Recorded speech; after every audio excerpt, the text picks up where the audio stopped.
Mag-vlog na ko. Karon guys, kay mag-vlog naman ko sa mo ni siya inig kamata nato sa buntag. Bangon nya. Gawa sa kwarto, kani diri wa pa ko kailis kay nakainom ko gabi. So mo to, pagawas na ako sa balay ay sa kwarto. Naara dito sa rib sa gawas yaka watching always yung mga favorite videos sa YouTube.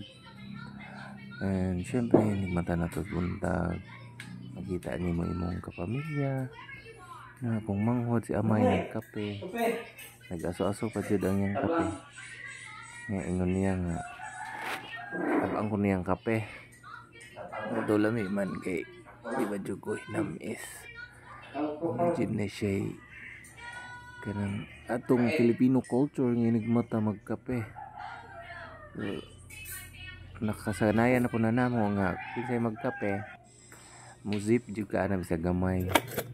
So siyempre early in the morning we have to brush our teeth. Kinala mag-brush po ta sa atong teeth ay kanang labi na inig kauntag. Matubang ra batag mga tao nya nanimaho day ng imong baba diha.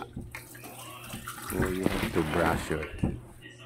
Ayuhan jud pud na nato wangi-wangi diha atong ngala-ngala para hinlo jud murag kanang lami pa pamation ba nga fresh ka kayo inigawas nimo sa balay, di nimo mabahuan imong kaugalingong baba. Dili parehas uban diha nga di ka mao manot brush.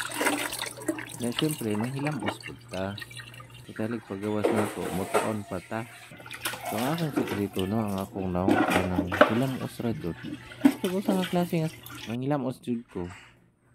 So karon kay mo lagi to may pagkahubog mo ko gabi mag-change po tag outfit. Mag-ilis ko kanang shorts o t-shirts kay nakaboxer ang taon ang bida. So fast forward.